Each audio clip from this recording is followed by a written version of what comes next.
ইসরায়েলে নতুন করে ক্ষেপণাস্ত্র হামলা চালিয়েছে ইরান। এই হামলার লক্ষ্য ছিল ইসরায়েলের গুরুত্বপূর্ণ শহর ও সামরিক স্থাপনা। ইরানের সর্বশেষ প্রতিশোধমূলক হামলা ইসরায়েলের নিরাপত্তা ব্যবস্থাকে বড় চাপের মুখে ফেলেছে। নতুন ধরনের ক্ষেপণাস্ত্র ব্যবহার করা হয়েছে এই হামলায়। অপারেশন ট্রু প্রমিস 4 এর 24তম ধাপে এমন একটি ক্ষেপণাস্ত্র ব্যবহার করা হয়েছে যা আগে কখনো দেখা যায়নি বলে দাবি করা হচ্ছে। এই হামলার পর বড় প্রশ্ন উঠেছে, ইসরায়েল কি হঠাৎ করেই এই আঘাতে বিস্মিত হয়েছে? কারণ অনেক ক্ষেত্রে বেসামরিক মানুষদের কাছে বিমান হামলার সতর্কবার্তা দেরিতে পৌঁছেছে বলে খবর এসেছে। এখন সবচেয়ে বড় আশঙ্কা হচ্ছে ইসরায়েলের আকাশ প্রতিরক্ষা ব্যবস্থা হয়তো ইরানের নতুন প্রজন্মের ক্ষেপণাস্ত্রের গতি সামাল দিতে হিমশিম খাচ্ছে। ইসলামিক রিভলিউশনারি গার্ড কর্পস বা IRGC এক বিবৃতিতে জানায়, হামলায় ছোড়া প্রতিটি ক্ষেপণাস্ত্রই তাদের নির্ধারিত লক্ষ্যবস্তুতে আঘাত করেছে। হামলায় দক্ষিণ ও মধ্য ইসরায়েলের বিভিন্ন এলাকায় সাইরেন বাজতে শুরু করে। বীরশেবা শহরের বাসিন্দারা একাধিক শক্তিশালী বিস্ফোরণের শব্দ শুনেছেন বলে জানান। IRGC দাবি করে বীরশেবায় ছোড়া ক্ষেপণাস্ত্রগুলো প্রযুক্তি কেন্দ্র, সাইবার নিরাপত্তা স্থাপনা এবং ইসরায়েলের যুদ্ধ প্রচেষ্টার সঙ্গে যুক্ত সামরিক কেন্দ্রগুলোতে আঘাত হানে। IRGC সংশ্লিষ্ট কিছু গণমাধ্যম জানায়, একটি ইরানি ক্ষেপণাস্ত্র তেল আবিবে আঘাত করার কয়েক মিনিটের পর বিস্ফোরিত হয়। এতে ধারণা করা হচ্ছে এটি দেরিতে বিস্ফোরণ ঘটানোর বিশেষ ওয়ারহেড ছিল। IRGC জানিয়েছে, ইসরায়েল যখন ইরানের মেহরাবাদ বিমানবন্দর এলাকায় হামলা চালায় তার কিছুক্ষণ পরে এই ক্ষেপণাস্ত্র হামলা শুরু হয়। একই সময় ইসরায়েলের হোম ফ্রন্ট কমান্ড লক্ষণীয়ভাবে আগাম সতর্কবার্তার সময় কমিয়ে দেয়। একটি ঘটনায় স্থানীয় সময় সন্ধ্যা 7:16 সতর্কবার্তা দেওয়া হয়। মাত্র 3 মিনিট পরে সাইরেন বাজতে শুরু করে, ফলে মানুষের আশ্রয় নেওয়ার সময় খুব কম ছিল।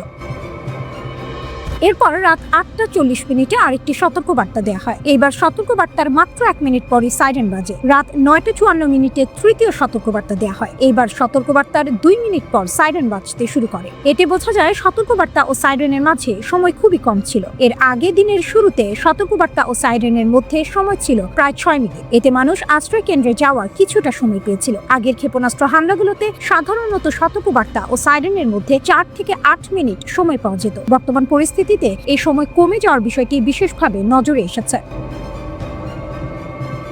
হোম ফ্রন্ট কমান্ড বলেছে, তারা সবসময় চেষ্টা করে কয়েক মিনিট আগে সতর্কবার্তা দিতে, এতে মানুষের নিরাপত্তা নিশ্চিত করা সহজ হয়। তবে তারা স্বীকার করেছে যে সবসময় তা সম্ভব হয় না। অনেক সময় ক্ষেপণাস্ত্র দেরিতে শনাক্ত হওয়া বা অস্বাভাবিক গতিপথের কারণে সতর্কবার্তা দিতে সময় কম পাওয়া যায়।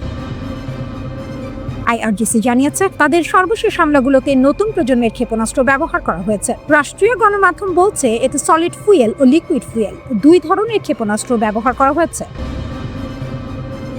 এই ক্ষেপণাস্ত্রগুলো ইসরায়েলের ভূখণ্ড ও মধ্যপ্রাচ্যে থাকা মার্কিন ঘাঁটিগুলো লক্ষ্য করে ছোড়া হয়েছে। ব্যবহৃত ক্ষেপণাস্ত্রগুলোর মধ্যে রয়েছে খোররামশার, খাইবার, সেজিল, ফাত্তা, এমাদ এবং গাদের। প্রতিটি ক্ষেপণাস্ত্র আলাদা দূরত্ব ও আঘাতের জন্য তৈরি।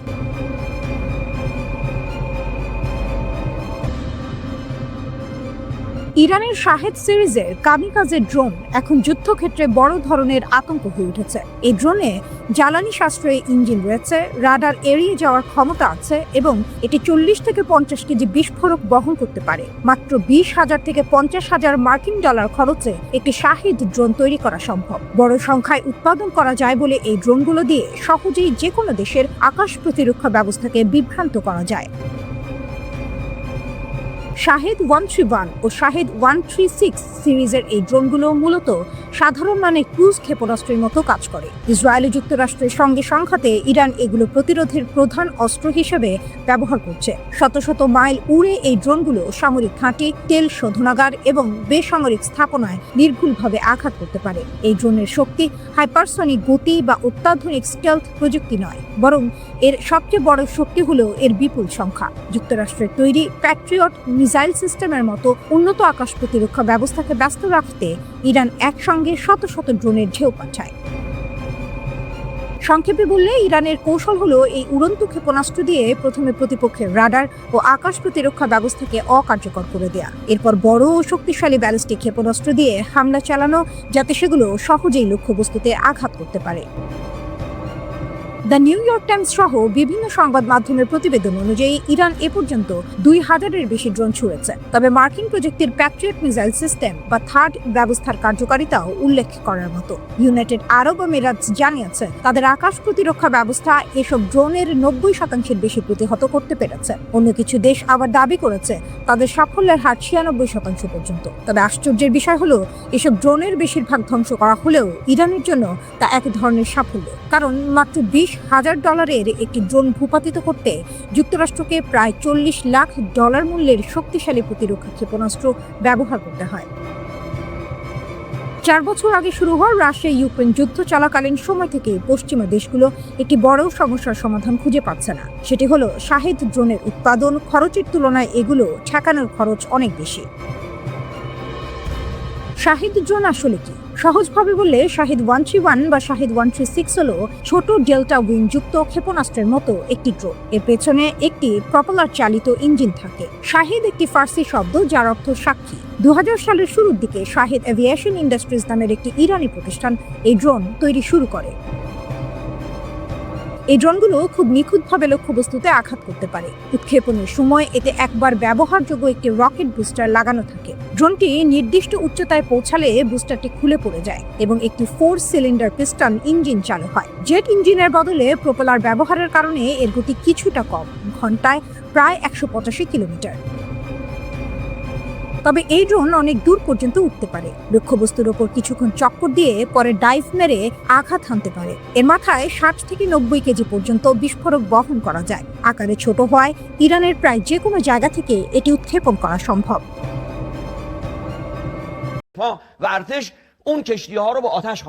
হরমুজ প্রণালী ইরানের তুরুপের তাস, একটি সরু জলপথ, কিন্তু তার গুরুত্ব পুরো পৃথিবীর সমান। এই পথ দিয়ে যায় বিশ্বের প্রায় 20% তেল। সেই পথ বন্ধ করে দিয়েছে ইরান, যুক্তরাষ্ট্রের মাথায় হাত। খবরে বলা হচ্ছে ইরান সিদ্ধান্ত নিয়েছে হরমুজ প্রণালী দিয়ে এখন থেকে শুধু চীনের জাহাজই চলতে পারবে। এটি কেবল একটি সামরিক পদক্ষেপ নয়, বরং কূটনৈতিক বার্তা। কারণ চীন ইতিমধ্যেই যুক্তরাষ্ট্র ও ইসরায়েলের হামলার তীব্র সমালোচনা করেছে। ইরান যেন বলছে যারা পাশে থাকবে পথ তাদের জন্যই খোলা। 20% তেলের পথ থেমে গেলে কি হয়? এই প্রণালী যুক্ত করেছে পারস্য উপসাগরকে খোলা সমুদ্রের সঙ্গে। এখান দিয়ে প্রতিদিন হাজার হাজার তেলবাহী জাহাজ চলাচল করে। কিন্তু এখন শত শত ট্যাঙ্কার আটকে আছে। জ্বালানি সরবরাহে অনিশ্চয়তা, বাজারে অস্থিরতা, বিশ্বজুড়ে তেলের দাম বাড়ার আশঙ্কা তৈরি হয়েছে। আইআরজিসির ঘোষণা, সবকিছু আমাদের নিয়ন্ত্রণে। ইরানের শক্তিশালী বাহিনী Islamic revolutionary guard corps IRGC বলছে হরমুজ প্রণালী এখন সম্পূর্ণ আমাদের নিয়ন্ত্রণে। তাদের সতর্কবার্তা আরো ভয়ঙ্কর। কোনো জাহাজ প্রবেশ করলে মিসাইল হামলা হতে পারে, ড্রোন আক্রমণ হতে পারে। অর্থাৎ এই জলপথ এখন কার্যত একটি যুদ্ধক্ষেত্র। উপসাগরীয় দেশগুলো চাপে। এই পথের উপর নির্ভর করে আরব আমিরাত, কাতার। তাদের জ্বালানি রপ্তানি এখন ঝুঁকিতে। বিশেষ করে এশিয়ার দেশগুলো বড় ধাক্কা খেতে পারে। হরমুজ প্রণালী পারস্য উপসাগরের বন্দরগুলোকে উন্মুক্ত সমুদ্রের সঙ্গে যুক্ত করে। বিশ্বের মোট তেলের প্রায় 20% এই পথে আসে, যা চীন ও ভারতের মতো এশিয়ার বাজারে পৌঁছায়। রুট বন্ধ থাকলে বৈশ্বিক জ্বালানি সরবরাহে বড় ধরনের অস্থিরতা তৈরি হতে পারে। চীন সব পক্ষকে প্রণালীতে নিরাপত্তা বজায় রাখতে আহ্বান জানিয়েছে এবং তার জ্বালানি নিরাপত্তা নিশ্চিত করতে প্রয়োজনীয় ব্যবস্থা নেবে। এর আগে ইরানে যুক্তরাষ্ট্র ও ইসরায়েলের বিমান হামলার নিন্দা জানিয়েছে চীন। ইরানের ওপর যুক্তরাষ্ট্র ও ইসরায়েলের চলমান সামরিক অভিযানের তীব্র সমালোচনা করে অবিলম্বে হামলা বন্ধের দাবি জানিয়েছে মস্কো ও বেজিং। রাশিয়ার পররাষ্ট্রমন্ত্রী সার্গেই ল্যাভরভ স্পষ্ট জানিয়েছেন, তেহরান পারমাণবিক বোমা তৈরি করছে এমন কোনো প্রমাণ মস্কোর কাছে নেই। চীন এই যৌথ হামলাকে আন্তর্জাতিক স্থিতিশীলতার জন্য হুমকি হিসেবে অভিহিত করে অবিলম্বে সামরিক অভিযান স্থগিত করার আহ্বান জানিয়েছে। চীনা পররাষ্ট্রমন্ত্রী ওয়াং ই তার ইসরায়েলি সমকক্ষ গিডিয়ন সার এর সঙ্গে এক ফোন আলাপে বলেন যে যখন ওয়াশিংটন ও তেহরানের মধ্যে আলোচনা ইতিবাচকভাবে এগোচ্ছিল, ঠিক তখনই এই সামরিক হস্তক্ষেপ শান্তি প্রক্রিয়াকে বাধাগ্রস্ত করেছে। ইরান হরমুজ প্রণালী বন্ধ ঘোষণা করেছে। তেহরানের পক্ষ থেকে হুঁশিয়ারি দিয়ে বলা হয়েছে, কোনো জাহাজ প্রণালী পার হওয়ার চেষ্টা করলে রিভলিউশনারি গার্ড ও নৌবাহিনী সেটিকে লক্ষ্যবস্তু করবে। জ্বালানি বাজার পর্যবেক্ষণ ও গবেষণা প্রতিষ্ঠান কেপলার জানিয়েছে, ইরানে যুক্তরাষ্ট্র ও ইসরায়েলি বাহিনীর হামলা শুরুর পর থেকে কৌশলগতভাবে অত্যন্ত গুরুত্বপূর্ণ হরমুজ প্রণালীতে জ্বালানি তেলের ট্যাঙ্কার চলাচল 90% কমে গেছে। ইউক্রেনের আকাশে যে ড্রোন একসময় মানুষের ঘুম কেড়ে নিয়েছিল, সে একই ভয় এখন নেমে এসেছে মধ্যপ্রাচ্যে। ইরানের তৈরি ডেল্টা উইং শাহেদ 136 একটি ছোট কিন্তু ভয়ঙ্কর অস্ত্র। এর দাম মাত্র $50,000, কিন্তু এর শব্দ কর্কশ কানে বাজে, আর সেই শব্দ মানেই বিপদ খুব কাছে। 48 ঘন্টায় বাহরাইন, কুয়েত, সংযুক্ত আরব আমিরাত, পুরো উপসাগরীয় অঞ্চল কেঁপে উঠেছে ইরানের শত শত শাহেদ ড্রোনের হামলায়। তেহরান যেন এক নতুন বার্তা দিয়েছে, আমরা শুধু প্রতিরক্ষা করব না, আমরা পৌঁছে যাব তোমাদের আকাশে।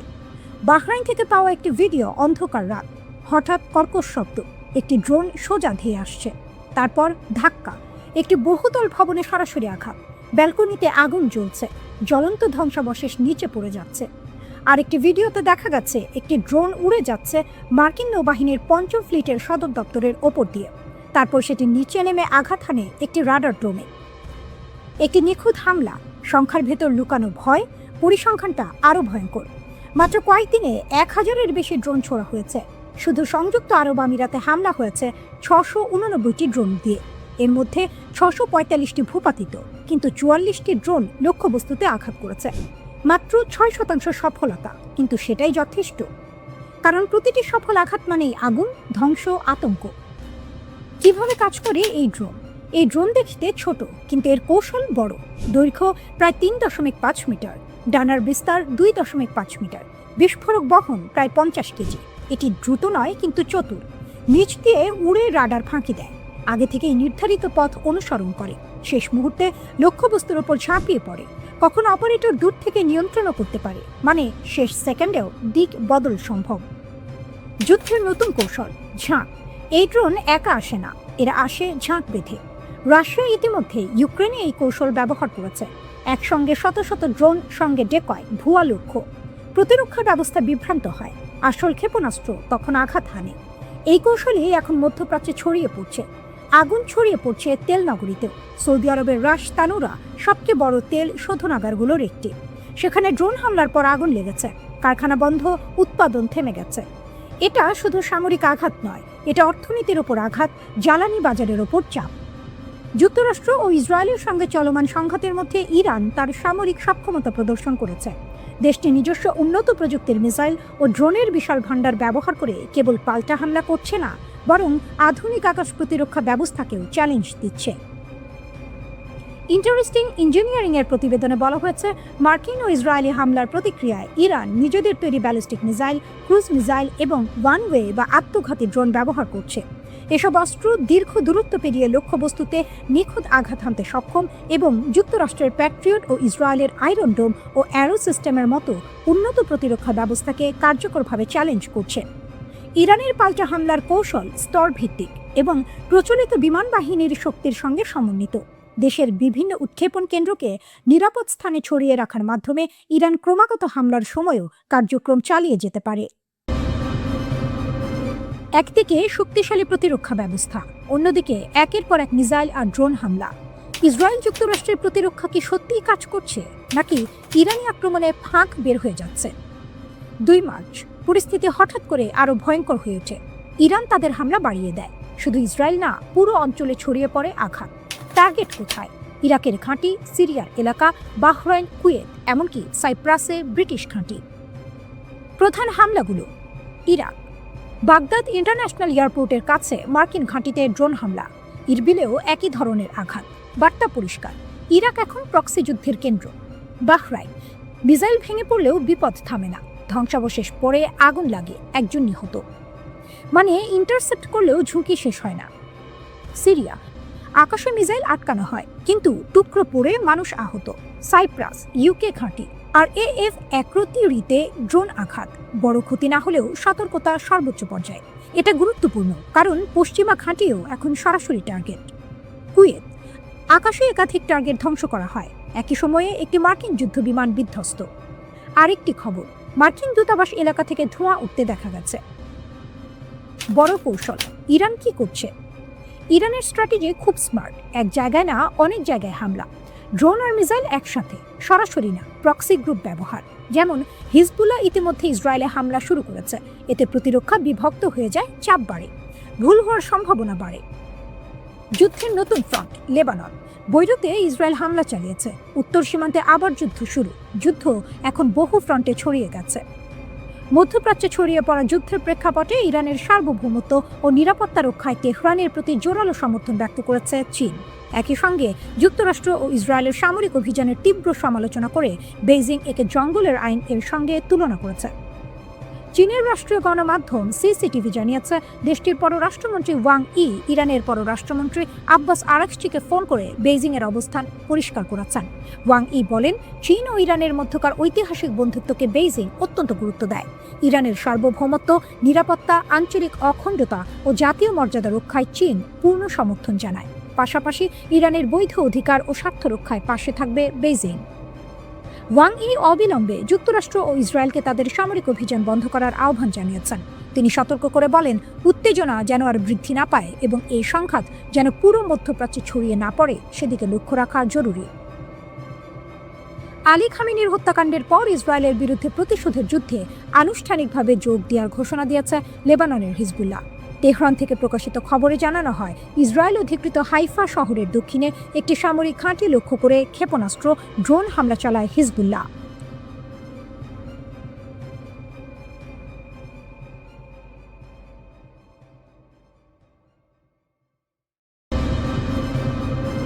রাতের আকাশ হঠাৎ করে আলোকিত হয়ে উঠেছে। একটার পর একটা আগুনের রেখা নিচে পড়ছে। সোশ্যাল মিডিয়ায় ভাইরাল হওয়া ভিডিওগুলো ঠিক এমনই দৃশ্য দেখাচ্ছে। ইসরায়েলের আকাশে যেন আগুনের বৃষ্টি। প্রশ্নটা এখন সবার মনে, এগুলো কি ক্লাস্টার বোমা নাকি ভেঙে যাওয়া ক্ষেপণাস্ত্রের টুকরো? ক্লাস্টার অস্ত্র আসলে কি? সহজভাবে বললে, ক্লাস্টার মিউনিশন হলো এমন এক ধরনের বোমা যা আকাশে গিয়ে একটা বড় বিস্ফোরণ না হয়ে মাঝপথে খুলে যায়, তারপর ছড়িয়ে দেয় অনেক ছোট ছোট বোমা। একটি ব্যালিস্টিক মিসাইল যদি ক্লাস্টার ওয়ারহেড বহন করে, তাহলে প্রায় 7 কিলোমিটার উচ্চতায় গিয়ে এটি খুলে যায়, তারপর ছড়িয়ে দেয় প্রায় 20টি ছোট বোমা। প্রতিটি বোমায় থাকে প্রায় 2.5 কেজি বিস্ফোরক। পুরো এলাকা কভার করতে পারে প্রায় 8 কিলোমিটার পর্যন্ত, মানে একসাথে বড় এলাকা জুড়ে আঘাত করা যায়। কেন এই অস্ত্র বিপজ্জনক? এই ছোট বোমাগুলো টার্গেট ঠিক করে না, যেদিকে পড়ে সেখানেই বিস্ফোরণ হয়। আর সবচেয়ে ভয়ঙ্কর বিষয়, অনেক সময় এগুলো ফাটে না, পরে মাটিতে পড়ে থাকে। তখন এগুলো ল্যান্ডমাইনের মতো বিপজ্জনক হয়ে যায়। আসলে কি ঘটেছে? ভিডিওতে দেখা গেছে আকাশে অনেকগুলো আগুনের টুকরো, একসাথে প্রায় 20 থেকে 25টি আলো। এটি দেখে ধারণা করা হচ্ছে ক্লাস্টার সাবমিউনিশন ব্যবহার হতে পারে, তবে এখনও নিশ্চিতভাবে বলা হয়নি এগুলো ক্লাস্টার বোমা নাকি প্রতিরক্ষা ব্যবস্থায় ধ্বংস হওয়া মিসাইলের ধ্বংসাবশেষ। ইসরায়েলের দাবি, ইসরায়েল ডিফেন্স ফোর্সেস জানিয়েছে ইরান আগে এমন ক্লাস্টার ওয়ারহেড ব্যবহার করেছে। বাস্তব চিত্র, শহরের ভেতরে আঘাত। একটি ভিডিওতে দেখা গেছে শহরের মাঝখানে বড় গর্ত, অনেক মানুষ আহত, আশেপাশে ভবন ক্ষতিগ্রস্ত। যুদ্ধ ছড়িয়ে পড়ছে পুরো উপসাগরে। এই সংঘাত এখন শুধু ইসরায়েলি সীমাবদ্ধ নেই। আবুধাবি ড্রোন ধ্বংসের পর টুকরো পড়ে ইসরায়েলি দূতাবাসের কাছের ভবনে আঘাত। দুবাই বাড়ির ওপর পড়ে ড্রোনের টুকরো, 2 জন আহত। বিমানবন্দরও বিখ্যাত হোটেল ক্ষতিগ্রস্ত। জেবেল আলী বন্দর আগুন লেগে যায়, কালো ধোঁয়া আকাশে। এই বন্দর দিয়ে বিশ্বের প্রায় 10% কন্টেইনার ট্রাফিক যায়। সাময়িকভাবে কার্যক্রম বন্ধ। ওমান প্রথমবারের মতো হামলা, একটি বন্দরে ড্রোন আঘাত, 1 জন আহত। বড় ঝুঁকি, অর্থনীতি ও নিরাপত্তা। এই সংঘাত এখন বিমান চলাচল, জাহাজ চলাচল, কূটনৈতিক এলাকা সবকিছুকে ঝুঁকির মধ্যে ফেলছে। অর্থাৎ এটা শুধু যুদ্ধ না, পুরো অঞ্চলের লাইফলাইন কাঁপছে। ইসরায়েল যুক্তরাষ্ট্রের সাথে চলমান সংঘাতে এখন পর্যন্ত 4 জন নিহত হয়েছে বলে জানিয়েছে যুক্তরাষ্ট্র সেন্ট্রাল কমান্ড। এর আগে 3 জন নিহতর খবর জানিয়েছিল দেশটি। গুরুতর আহত একজন সেনা সদস্যের সোমবার মৃত্যু হয়েছে বলে সেন্ট্রাল কমান্ড জানায়। এদিকে 4 জন সেনার মৃত্যুতে শোক ও শ্রদ্ধা জানিয়েছেন যুক্তরাষ্ট্রের প্রতিরক্ষামন্ত্রী পিট হেক্সেন। তিনি বলেন, এই সেনারা ছিল আমাদের জাতির সেরা সন্তান।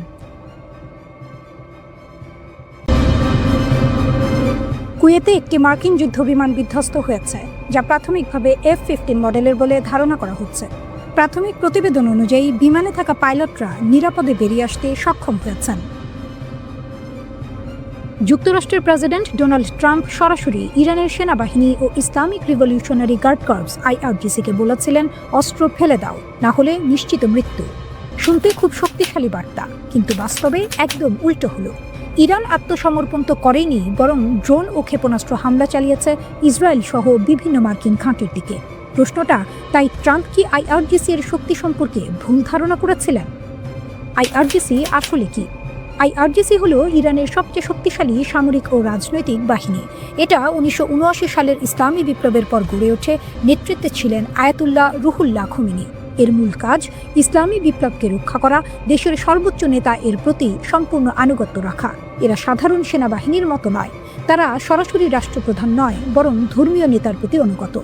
তাদের নিজস্ব স্থল, নৌ, বিমান বাহিনী আছে। এমনকি বিদেশে গোপন অপারেশন চালানোর জন্য কুদস ফোর্সও আছে। সহজভাবে বললে আইআরজিসি হলো সেনাবাহিনী, গোয়েন্দা সংস্থা আর রাজনৈতিক শক্তি। বাসিজ দেখতে সাধারণ কিন্তু ভয়ঙ্কর শক্তি। আইআরজিসি এর অধীনে আরেকটি শক্তিশালী বাহিনী হলো বাসিজ। এটা মূলত স্বেচ্ছাসেবক বাহিনী। সদস্য সংখ্যা প্রায় 4.5 লাখ। বেশিরভাগই তরুণ, নিম্নবিত্ত ও ধর্মীয়ভাবে অনুপ্রাণিত। তাদের কাজ কি? সরকার বিরোধী আন্দোলন দমন, যুদ্ধের সময়ে ফ্রন্ট লাইনে লড়াই, প্রয়োজনে আত্মাহুতি মিশনেও অংশগ্রহণ। 2009 সালের আন্দোলন, 2022 সালের আন্দোলন, সব জায়গাতেই বাসিজ ছিল সরকারের পক্ষে। আইআরজিসি ও বাসিজ শুধু সেনা না, তারা বিশ্বাস করে তারা ধর্ম ও রাষ্ট্র রক্ষা করছে। তাদের কাছে মৃত্যু মানে শহীদ হওয়া, আত্মসমর্পণ মানে বিশ্বাসঘাতকতা। তাই মৃত্যুর ভয় দেখিয়ে তাদের ভাঙা প্রায় অসম্ভব। আইআরজিসি শুধু যুদ্ধ করে না, তারা ইরানের অর্থনীতির বড় অংশ নিয়ন্ত্রণ করে। তেল, নির্মাণ, টেলিকম সবখানে তাদের প্রভাব। অর্থাৎ তারা শুধু সৈনিক না, তারা সিস্টেমের মালিক। এমন অবস্থায় কেউ কেন নিজের ক্ষমতা ছাড়বে? শক্তিশালী কাঠামো। আইআরজিসি এর ভেতরে একাধিক স্তরের নেতৃত্ব আছে। একজন নেতা মারা গেলেও সঙ্গে সঙ্গে নতুন নেতা আসে। এমনকি খামেনির মৃত্যুর পরও কাঠামো ভেঙে পড়েনি। আঞ্চলিক কৌশল। আইআরজিসি শুধু ইরানে সীমাবদ্ধ নয়, মধ্যপ্রাচ্যে বিভিন্ন মিত্রগোষ্ঠীর সাথে কাজ করে, যাকে বলা হয় এক্সিস অফ রেজিস্ট্যান্স। তাই তারা যুদ্ধকে শুধু দেশের ভেতরের বিষয় হিসেবে দেখে না, এটা তাদের কাছে বড় লড়াই। সামনে কি হতে পারে? বিশ্লেষকদের মতে ট্রাম্পের হুমকি আইআরজিসিকে দুর্বল না করে বরং আরও শক্তিশালী করেছে। এমনকি ভবিষ্যতে আইআরজিসি সরাসরি রাষ্ট্র ক্ষমতা নিয়ন্ত্রণ করতে পারে। জোনাথন প্যানিকভ, যিনি অ্যাটলান্টিক কাউন্সিল এর স্ক্রসফট মিডল ইস্ট সিকিউরিটি ইনিশিয়েটিভের পরিচালক, তিনি বলেন, ইরানের বর্তমান শাসন ব্যবস্থার পতন হলেও সেখানে গণতন্ত্র আসার সম্ভাবনা কম। বরং এমন একটি সামরিক নিয়ন্ত্রিত রাষ্ট্র গড়ে উঠতে পারে যেখানে নতুন একজন সর্বোচ্চ নেতাকে শুধু প্রতীক হিসেবে সামনে আনা হবে, যাতে রক্ষণশীল ইরানিদের সন্তুষ্ট রাখা যায়। কিন্তু প্রকৃত ক্ষমতা থাকবে আইআরজিসি এর হাতেই। ইরান মার্কিন সংঘাত। হিজবুল্লাহ বলছে জবাব দেব। যুদ্ধের কারণ কি ইরানের তেল নাকি পারমাণবিক অস্ত্র? মধ্যপ্রাচ্যের উত্তেজনা ক্রমশ তীব্র হচ্ছে। ইরানের ওপর যুক্তরাষ্ট্র ও ইসরায়েলের হামলার জবাবে লেবাননের প্রভাবশালী শিয়া সংগঠন হিজবুল্লাহ জবাব দেওয়ার ঘোষণা দিয়েছে। হিজবুল্লাহর মহাসচিব নাইম কাশেম রবিবার এক বিবৃতিতে বলেন, আমরা সম্মান ও প্রতিরোধের ক্ষেত্র কখনো ছাড়ব না। তিনি আরও বলেছেন, ইরানের সর্বোচ্চ নেতা আয়াতুল্লাহ আলী খামেনির ওপর হামলাকে অপরাধের সর্বোচ্চ হিসেবে ধরা হবে। কাশেম যোগ করেন, বিধাতার নির্দেশনা ও সমর্থনের ওপর আস্থা রেখে আমরা এই আগ্রাসন মোকাবেলায় আমাদের কর্তব্য পালন করব। হিজবুল্লাহ লেবাননের একটি প্রভাবশালী রাজনৈতিক ও সশস্ত্র সংগঠন। তারা দেশটির সবচেয়ে শক্তিশালী সশস্ত্র বাহিনীর নিয়ন্ত্রণও হাতে রেখেছে। ইরান তাদের প্রতিষ্ঠায় সহায়তা করে। এই সংঘাতকে অনেকে শুধুমাত্র পারমাণবিক হুমকি হিসেবে দেখলেও বাস্তবে এখানে আরও গভীর স্বার্থ লুকিয়ে আছে। মিডিয়া যখন বারবার পারমাণবিক শব্দটি ব্যবহার করে, তখন বিনিয়োগকারীরা প্রশ্ন করছেন, এটি কি আসলে ইউরেনিয়াম সমৃদ্ধির বিষয়, নাকি এটা শক্তি ও জ্বালানি নিয়ন্ত্রণের খেলা?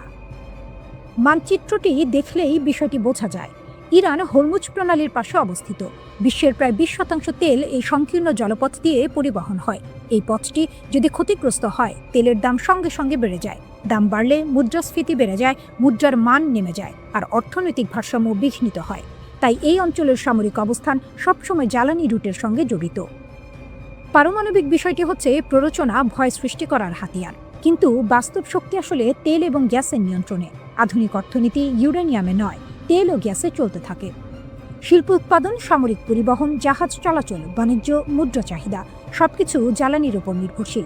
যে অঞ্চলটি জ্বালানি নিয়ন্ত্রণ করে, সেই অঞ্চলের দামের ওপর প্রভাব রাখতে পারে। যদিও সংবাদ মাধ্যম পারমাণবিক হুমকি নিয়ে শোরগোল করছে, বাস্তবে তেলের দামের ওঠানামাই বিশ্ব অর্থনীতিতে প্রকৃত প্রভাব ফেলছে।